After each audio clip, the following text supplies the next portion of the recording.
குருச்சரணம். Hi friends, good morning. எல்லோரும் நல்லா இருக்கணும்னு சொல்லிட்டு ரேக்கி குருமார்களை நினைக்கிறேன். இன்றைக்கி வந்து யூனிஃபார்ம் செட் ஒன்று 11th இந்த பாப்பாவுக்கு, அந்த படிக்கிற பொண்ணுக்கு வந்து இந்த யூனிஃபார்ம் ட்ரெஸ் தைக்க சொன்னாங்க. ஒரு 2 செட்டு கொடுத்தாங்க. ஒரு செட்டு ஸ்கூல் ஓப்பனிங் அப்போ கொடுத்தாச்சு. இது 2வது ட்ரெஸ் வந்து இது வந்து இந்த வாரத்தில் கொடுக்குறேன் அப்படின்னு சொல்லியிருந்தேன். யூனிஃபார்மாக தைச்சிட்டு ப்ளவுஸ் எல்லாம் அப்படியே நின்றுச்சு. இந்த ஒன்றே முடிச்சு கொடுத்துட்டு இனி ப்ளவுஸ் தான் ஸ்டார்ட் பண்ணணும். பாருங்கள், உள்ளே ஓவர்லாக் போட்டால் கொஞ்சம் நீட்டாக இருக்கணும்னு சொல்லிட்டு ஓப்பன் வந்து அடிக்கிறதுக்கு முன்னாடியே ஓவர்லாக் போட்டுறணும். அதுக்காக நான் இப்போ ஃபஸ்ட்டு ஜாயின் பண்ணிவிட்டு அப்படியே ஓவர்லாக் போட்டுருக்கிறேன். இது வந்து லைனிங் கிளாத் வந்து இந்த ஒரு பிங்க் கலர் மாதிரி கொடுத்துட்டேன். 1 மீட்டர் பிட் எடுத்து பிங்க் கலர் மாதிரி அந்த சேஃப் வந்து நெக் சேஃப் நல்லா ஒரு நெக் மாதிரி வைக்க சொன்னாங்க. அதுக்கு வந்து பீஸ் கட் பண்ணி கொடுக்கறத விட இந்த மாதிரி லைனிங் கிளாத் கொடுத்து திருப்பினோம்னா நல்லா சூப்பராக வரும், நல்லாயிருக்கும்னு சொல்லிட்டு அந்த மாதிரி தான் நான் 2 செட்டுமே தைச்சிட்டேன். பாருங்கள். அப்புறம் வந்து இது பாக்கெட்டில் வந்து ஓப்பன் வச்சு தைக்க சொன்னாங்க. அதுக்காக சரின்ட்டு அது நான் அவ்வளோக்கா இப்போ நிறைய சுடிதார் வைக்காம தான் இருந்தேன் கொஞ்ச நாள். இப்போ தான் ஒருத்தர் கேட்குறாங்க. சுடிதார் பாக்கெட்டில் வந்து டாப்பில் வந்து எனக்கு வந்து பாக்கெட் வச்சுட்டாங்கன்னு சொல்லிட்டு இந்த பொண்ணு கேட்டாங்க. அதனால் ஃப்ரண்ட்டாக வந்து வச்சுட்டேன். வந்துருச்சு, நல்லா செம்மையாக இருந்துச்சு. நல்லா ஸ்டிச்சிங் வந்து நல்லா வந்துருச்சு கரெக்டாக. ஒரு வழியாக இந்த ட்ரெஸ்ஸை முடிச்சுட்டு அடுத்தது வந்து ப்ளவுஸ் வந்து இந்த மேரேஜ்க்காக வாங்கினேன். ஒரு 3-4 ப்ளவுஸ் கொடுத்தவங்களுக்குலாம் ஒவ்வொன்றும் கொடுத்துட்டு மீதி அப்புறம் தரேன்னு சொல்லியிருந்தேன். அப்புறம் எங்களுக்கு ஃபங்க்ஷன் 2-3 பக்கம் விசேஷமாக இருந்துச்சு. இப்போ முகூர்த்த நாள் இருந்துச்சு. அதனால் உண்மையிலே அப்போல்லாம் போயிட்டு வந்துட்டு இப்போ தான் என்னுடைய வேலையை ஸ்டார்ட் பண்ணிட்டேன். பாருங்க, இது ஒன்றும் வந்து பெடல் மிஷின் தான். இது மோட்டர் ஃபிட் பண்ணணும்னு சொல்லிட்டு வாங்கி வச்சுக்கிறேன். அதை இங்கே ஃபிட் பண்ணணும். எங்கள் வீட்டில் சொல்லிட்டு இருந்தால் அவங்க வேலை கரெக்டாக இருக்குது. இந்த வாரம் நான் எப்படியாவது அதை ஃபிட் பண்ணிடலாம்னு நினச்சிருக்கேன். படிக்கிறது கொஞ்சம் நல்லாயிருக்கும், அதுக்காக தான். இது வந்து கையில் வந்து ரவுண்டுக்கும் அடிச்சிட்டேன், 2வது சைட்லேயும் அடிச்சிட்டேன். பாருங்க, அது வந்து இந்த பால் மாதிரி வரமாட்டேங்குன்னு ஒருத்தர் சொல்கிறாங்க.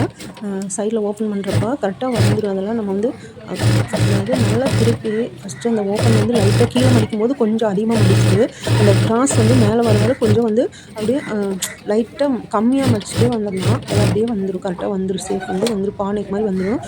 அந்த வந்து அந்த சேஃப் வந்தால் தான் அந்த சைடு ஓப்பனே வந்து நல்லா நீட்டாக அழகாக இருக்கும். நான் டபுள் தையல் போட்டுருவேன். ஃபஸ்ட்டு அதை பண்ணிவிட்டு 2வது வந்து டபுள் தையல் 2வது போட்டுட்ருக்கிறேன். வந்து கொஞ்சம் நைட் ஆகிடுச்சு. ஆனால் பிங்க் கலர் மாதிரி இருக்கங்காட்டிக்கு நல்லா தெரியுது வீடியோவில். உங்களுக்கு கரெக்டாக தெரியுதுங்களா? வந்து இந்த மிஷின் நூல் வந்து கட் ஆகிட்டே இருக்குதுன்னு சொல்கிறாங்க. அது கட் பண்ணி அடித்தா தான் அந்த மாதிரி கட் ஆகும். நம்ம வந்து அப்படியே கண்டினியூவாக ஒவ்வொரு இதாக கட் பண்ணாமல் அப்படியே கொடுத்துட்டே இருந்தோம்னா கரெக்டாக வந்துடும். இது வந்து ஃபஸ்ட் தையல் போட்டு செகண்ட் தையல் பாருங்கள். அந்த சேஃப் வந்து ஃபஸ்ட்டு மாதிரி வரும்.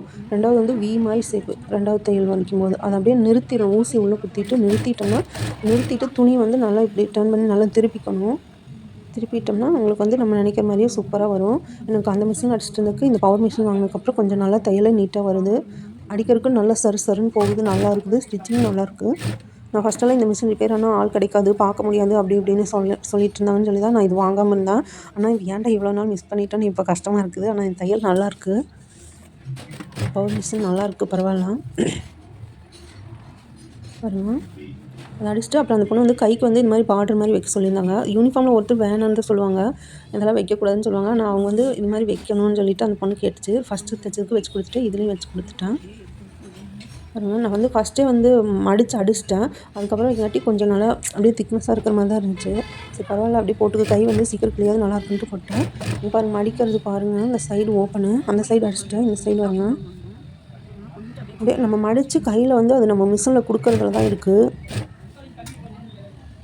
கரெக்டாக அப்படியே ஒரு 1 இன்ச் 2 இன்ச்சில் அடித்தோம்னா அதை வந்து ஸ்டாப் பண்ணிவிட்டு ஊசி வந்து உள்ளே துணியில் குத்தி போட்டு அதுக்கப்புறம் நம்ம அதை மடித்து சரி பண்ணிவிட்டு அப்புறமா கொடுக்கணும். அப்போ தான் வந்து அது வந்து மேலே வர அந்த மடிக்கிற துணி வந்து கொஞ்சம் லைட்டாக கம்மியாகிக்கணும். அப்படின்னா அந்த ஸ்லாட் வந்து கரெக்டாக வந்துருச்சு. எனக்கு வந்து பாசேக்கு நல்லா நீட்டாகவே வந்துருச்சு. வந்து ரைட் சைடில் பாக்கெட் இருக்கும், இந்த சைடு வந்து லெஃப்ட் சைடில் பாக்கெட் இல்லாதனால நம்ம அப்படியே 2 பக்கம் ஆனால் அடிக்கும்போது ஒரே மாதிரி தான் இருக்கும். நல்லா அளவு வந்து கரெக்டாக அப் அண்ட் டவுன்லாம் இல்லாமல் நம்ம கரெக்டாக வச்சுட்டு பாருங்கள், ஊசி நல்லா உள்ளே குத்திட்டு ஃபஸ்ட்டு துணியை திருப்பி ஒரு 5-6 குத்து வந்தாலும் போதும், அந்த சேஃப் நமக்கு கிடச்சிரும். அதுக்கப்புறம் இந்த துணியும் நல்லா கட் பண்ணிவிட்டு இந்த சைடில் அதுக்கப்புறம் அந்த பாவை அடிச்சு அந்த கட் கொடுத்துருப்பேன், அந்த கட்டுக்கு ஒரு 1/2 இன்ச்சுக்கு கீழேயே நான் அடிச்சிருவேன், திருப்பிடுவேன். அதுக்கு மேலே போகாமல் பார்த்துட்டு இது வந்து ஓப்பன் அந்த பாக்கெட் துணி இருக்குது, அதை வந்து நல்லா எடுத்துவிடணும், உள்ளே சிக்கிக்காமல் அந்த துணியில் வந்து படாமல் நல்லா எடுத்து விட்டுட்டு அதுக்கப்புறம் தான் மடிக்கணும். அப்போ தான் நல்லாயிருக்கும். பாருங்கள், அப்படியே மடித்தோம்னா உங்களுக்கு வந்து நீட்டாக வந்துடும். அப்புறம் வந்து டெய்லி கல்லுப்பு போட்டு எல்லோரும் கை கழுவிட்டு நம்ம வேலையை ஸ்டார்ட் பண்ணோம்னா அவ்வளோ நல்லாயிருக்கும் அந்த நாள். கல்லுப்பு கூட வேணால் மஞ்சத்தூள் கொஞ்சோண்டு போட்டுக்கலாம், ஒரு பிஞ்சளவு மஞ்சத்தூள் கல்லுப்பு போட்டு, கல்லுப்பு கையில் குத்துற மாதிரி இருந்துச்சு அப்படின்னு ஃபீல் பண்ணிங்கன்னா லைட்டாக டெஸ்ட்டு அப்படியே கழுவிடுங்க, அதெல்லாம் ஒன்றாகாது, நல்லாயிருக்கும். இதே மாதிரி ஞாயிற்றுக்கிழமை அன்றைக்கும் வந்து கல்லுப்பில் வந்து குளிக்கிற தண்ணியில் கொஞ்சம் போட்டுட்டு குளிச்சு பாருங்கள். கல்லுப்பு வந்து கடல்லேருந்து வந்ததுனால அது அவ்வளோ நல்ல நெகட்டிவ் எனர்ஜி வந்து எடுத்துடும். இன்றைக்கி சாட்டர்டே, நாளைக்கு சண்டே, ஞாயிற்றுக்கிழமை எல்லாருமே பண்ணுங்கள்.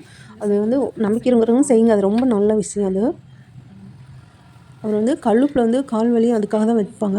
ஆனால் வந்து எல்லாருமே வைக்கலாம். கல்லுப்பு ஒரு பாக்கெட் உப்பு எடுத்துகிட்டு அப்படியே தண்ணியில் போட்டு ஒரு வெதுன்னு தண்ணி லைட்டாக சூடு பண்ணிவிட்டு நம்ம கால் பொறுக்கிற அளவுக்கு வச்சுட்டு அப்படியே சேர் போட்டு ஒரு 20 நிமிஷம் அல்லது அரை மணி நேரம் அப்படியே உட்காந்துடணும்.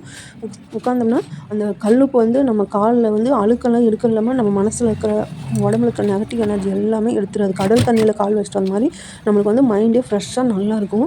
அடுத்த நாள் எழுந்திரிச்சு நம்ம ஸ்கூல் போக ஒர்க் அவுட் எல்லாமே நம்மளுக்கு வந்து ரீஃப்ரெஷ் ஆன மாதிரி நல்லாயிருக்கும். இது வந்து செஞ்சு பாருங்கள். இந்த ஒர்க் ஷாப் வரவங்களுக்கு எல்லாருக்கும் நான் நிறைய பேருக்கு சொல்லியிருக்கேன்.